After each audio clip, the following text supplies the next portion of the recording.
Arti syirik itu Nabi sendiri yang mendefinisikannya, ada dalam kitab Sahih Al-Bukhari, Sahih Muslim, antaj'ala lillahi niddan wa huwa khalaqaka. Antaj'ala, engkau menjadikan lillahi, bagi Allah, niddan, sekutu, wa huwa khalaqaka, padahal Allah yang menciptakan. Sekutu ini bahasa Melayu, bahasa Indonesia asli, yang jarang dipakai sekarang. Dulu kita mendengar dalam perjuangan ada tentara sekutu. Jadi beberapa negara bersekutu. Beberapa negara bersekutu untuk melawan negara lain. Amerika beserta sekutunya melawan Jepang. Jadi kalau sekarang digunakan kata sekutu itu, partai anu bersekutu dengan partai ini. Sudah aneh. Sekutu di situ artinya berkoalisi. Jadi Allah itu nggak ada koalisinya. Allah itu ya qul huwallahu ahad, esa, tunggal, tidak berbilang. Dia nggak ada koalisi. Saya misalnya lagi jalan, lalu saya katakan ke Ustadz Bang Alvin, saya bilang, hada syariki. Syarik dari kata syirk. Saya tunjuk Ustadz Luqman. Hada Ustadz Luqman wa huwa syariki. Ustaz, ini adalah Ustaz Luqman dan dia adalah sekutu saya, syirik saya. Maksudnya syarik di situ adalah teman, sahabat, partner. Jadi maknanya bisa jadi sekutu, bisa jadi partner. Istri juga syarikatu hayati. Kalau laki-laki syarik, kalau perempuan syarikatu hayati. Dia adalah orang yang berbagi hidup dengan saya. Saya punya kehidupan, lalu saya berbagi kehidupan dengan dia, dia juga berbagi kehidupan dengan saya, maka disebut syarikatu hayati. Ya syarikata hayati. Wahai orang yang berbagi kehidupan dengan aku. Allah tidak membagi kekuasaannya kepada siapapun. Allah berkuasa mutlak sendiri, esa, tunggal, tidak berbilang, nggak ada koalisi, nggak ada berbagi, nggak ada partner. Qul huwallahu ahad. Syirik mengatakan Allah punya sekutu, Allah punya partner, Allah berbagi kekuasaan. Lalu kemudian dulu ada namanya SI, Syarikat Islam. 1905 Syarikat Islam, 1912 Muhammadiyah, 1926 Nahdlatul Ulama, 1928 Persatuan Tarbiyah Islamiyah, 1930 Al-Jamiatul Wasliyah. Itu urutan. Yang paling tua itu SI, Syarikat Islam. Syarikat itu diambil dari kata syirik. Berkongsi. Bang Alvin punya uang. Kemudian ibu punya uang, bapak punya uang. Tapi sibuk, nggak bisa mengelola uang. Lalu kemudian saya ambil uang bapak ibu ini, saya yang menjalankan bisnis kelapa sawit, tambang dan lain sebagainya. Lalu kita ini membuat sebuah koalisi, namanya syarikat. Syarikat artinya adalah perkongsian yang syirkah, bisnis, usaha. Jadi beberapa orang yang berkumpul, satu punya modal, satu konsultan, satu yang eksekutornya, maka disebut dengan syarikah, syarikat. Karena memang isi syarikat Islam itu awalnya adalah para pengusaha-pengusaha. Ini saya mau menjelaskan makna syirik itu. Partner, koalisi, sekutu, lalu kemudian usaha bersama. Nah, Allah terbantahkan dengan itu semua. Allah tidak seperti itu. Allah esa, tunggal, tidak berbilang dalam hal penciptaan, dalam hal pengaturan, dalam hal memberi rezeki, dalam hal menghidupkan dan mematikan. Makanya selesai sholat kita katakan la ilaha, tidak ada yang layak disembah. Wahdah, dia satu saja. La syarikalah, dia tidak punya partner, dia tidak punya sekutu, dia tidak punya koalisi, dia tidak punya teman, dia tidak punya sahabat. Lahul mulku, kekuasaan milik dia tunggal. Walahul hamdu, yang memiliki puja-puji cuman dia saja, nggak ada yang lain. Yuhyi, dia yang menghidupkan, nggak ada yang lain bisa menghidupkan. Wa yumit, dia yang mematikan, nggak ada yang lain yang bisa mematikan. Wa huwa ala kulli syai'in qadir, dia maha kuasa atas segala sesuatu. Ini tauhid semua ini. La ilaha illallah wahdah la syarikalah lahul mulku wa lahul hamdu yuhyi wa yumit wa huwa ala kulli syai'in qadir. Maka selesai sholat 3 kali jangan sampai tinggal. Sholat subuh 10 kali. La ilaha illallah la syarikalah lahul mulku wa lahul hamdu yuhyi wa yumit wa huwa ala kulli syai'in qadir. Jadi sebetulnya yang dibangun pertama kali bangun pagi itulah tauhid. Rakaat pertama, qul ya ayyuhal kafirun. Orang Islam ini bangun paginya langsung berkonfrontasi dengan kekafiran, dengan kemusyrikan. Makanya kalau ada orang takut berkonfrontasi, mau cari aman, damai, selamat, semua oke, itu bukan Islam.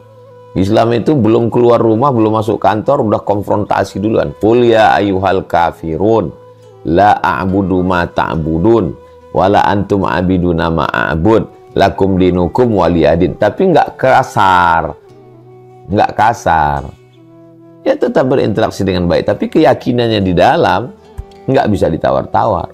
Rakaat yang kedua ini qobliyah subuh nih ceritanya, belum sholat subuhnya, qobliyah subuhnya ayat yang rakaat pertama qul ya ayyuhal kafirun, rakaat kedua qul huwallahu ahad. Rakaat pertama keluar, rakaat yang kedua ke dalam, qul huwallahu ahad, Allahmu esa tunggal, Allahus samad, minta hanya kepada Dia, jangan minta kepada yang lain. Lam yalid, dia tidak beranak dan tidak diperanakkan. Walam yulad, dia tidak dilahirkan. Walam yakul lahu kufuwan ahad, tidak ada satupun yang setara selevel dengan dia. Ini ajaran Islam ini dasarnya sekali adalah tauhid. Karena hampir semua ajaran-ajaran selain Islam itu adalah politeisme. Poliklinik, banyak klinik, poligami, banyak istri, banyak Tuhan. Banyak Tuhan. Tuhan bisa masuk ke pokok kayu, Tuhan bisa masuk ke hewan, Tuhan bisa masuk ke tombak, Tuhan bisa menjelma. Dalam Islam nggak ada. Ini khalik, ini makhluk. Nggak bisa khalik masuk ke makhluk, makhluk masuk ke khalik. Itu nggak ada. Jelas dia benang merah. Jelas pembatasnya. Al-khaliq Allah, al-makhluk yang diciptakan. Kita masih wallah, semua yang selain Allah adalah makhluk, maka dia wajib beribadah kepada Allah Subhanahu wa taala. Matahari, bulan, an-najmu wasyajaru yasjudan. An-najmu bintang gemintang, langit. Wasyajaru pokok-pokok kayu, yasjudan, semuanya bersujud kepada Allah. Jangan sujud ke pokok kayu, karena pokok kayu juga sujud kepada Allah. Jangan sujud ke bintang gemintang, matahari dan bulan, karena mereka juga bersujud kepada Allah. Ngapain sujud ke mereka? Ngapain sujud ke broker? Langsung aja ke Allah. Iyyaka na'budu wa iyyaka nasta'in. Kami menyembahnya kepada Allah dan minta tolongnya juga kepada Allah Subhanahu wa taala. Jadi ketika kita menjadikan ada selain Allah Subhanahu wa taala yang berkuasa seperti Allah, na'udzubillah, maka kita sudah mempersekutukan Allah. Bagaimana kalau orang ini mempersekutukan Allah? Nah, ini pembahasan yang kedua. Surat Az-Zumar ayat 65. Lain asyrakta, kalau kamu mempersekutukan Allah, kamu katakan Allah punya partner, Allah punya sekutu, Allah punya tandingan, Allah berbagi kekuasaan dengan yang lain, Allah punya koalisi, la yahbatanna amaluka, semua amalmu gugur, hancur, lebur. Wa qadimna ila ma amilu min amalin, semua amalnya kami datangkan. Ini sekolah yang kau bangun, ini beasiswa, ini panti asuhan, ini orang yang kau bantu, ini support ini.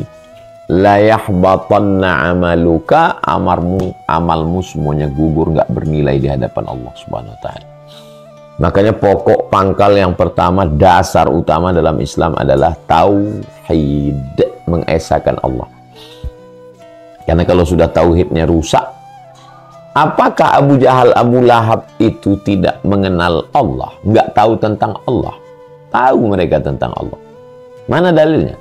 Wala in sa'altahum man khalaqas samawati wal ardi. Kalau kamu tanya kepada mereka, siapa yang menciptakan? Man khalaqas samawati wal arda. Siapa yang menciptakan langit dan bumi? La yaqulunna Allah. Mereka akan menjawab Allah. Wala in sa'altahum man anzala minas sama'i ma'a. Siapa yang menurunkan air dari langit? La yaqulunna Allah. Mereka akan menjawab Allah. Wala in sa'altahum man khalaqahum. Kalau kamu tanya kepada mereka, siapa yang menciptakan kamu? La yaqulunna Allah. Mereka akan jawab Allah. Mereka tahu tentang Allah. Tapi di samping menyembah Allah, mereka menyembah Lata, Uzza, Manat, Hubal, Jibti, Taghut, Naham, kayu, batu. Semua mereka sembah. Ada pohon besar mereka sembah. Ada pedang mereka sembah. Lalu ketika mereka ditanya, kamu percaya sama Allah? Percaya. Yang menciptakan kamu siapa? Allah. Yang ngasih rezeki siapa? Allah. Yang menurunkan hujan siapa? Allah. Lalu kenapa kamu masih menyembah selain Allah? Innama na'buduhum liyuqarribuna ilallahi zulfa. Coba lihat. Kami sembah Lata, Uzza, Manat, Hubal, batu berhala ini hanya sebagai perantara supaya mereka bisa mendekatkan kami ke Tuhan. Supaya kami melihat Tuhan dalam bentuk yang bisa divisualisasikan. Maka patung-patung inilah, berhala inilah yang kami sembah. Maka dalam Islam nggak boleh ada berhala, nggak boleh ada patung, nggak boleh ada keyakinan bahwa ada yang berkuasa selain Allah Subhanahu wa Ta'ala. Kalau sampai kita melakukan itu, maka gugurlah semua ibadah. Salat, puasa, zakat, haji, umroh, zikir, infak, zakat, wakaf, sedekah, semuanya nggak ada nilainya di hadapan Allah Subhanahu wa Ta'ala. Makanya satu hari berapa kali kita memperbaharui tauhid kita itu, mentajdid, merefresh, menyegarkan lagi. Asyhadu an la ilaha illallah subuh, asyhadu an la ilaha illallah, asyhadu an la ilaha illallah iqamat, asyhadu an la ilaha illallah zuhur, 3 kali lagi asar, 3 kali lagi maghrib, 3 kali lagi isya, 3 kali lagi dalam salat. Asyhadu an la ilaha illallah. Anak kecil baru lahir, asyhadu an la ilaha illallah. Orang sakit mau meninggal dunia ditalqinkan, bisikkan ke telinganya, laqinu mautakum la ilaha illallah. Dan zikir yang paling afdalu zikri la ilaha illallah, la ilaha illallah, la ilaha illallah. Didengar telinga, masuk ke otak, masuk ke hati, ke semuanya. La ilaha illallah. Ditutup dengan kalimat haqqin, kalimat yang hak, yang benar. Alaiha nahya, dengan itu kami hidup. Wa alaiha namutu, dengan itu kami mati. Wa biha nub'atsu, dengan itu kami nanti akan dibangkitkan di padang mahsyar.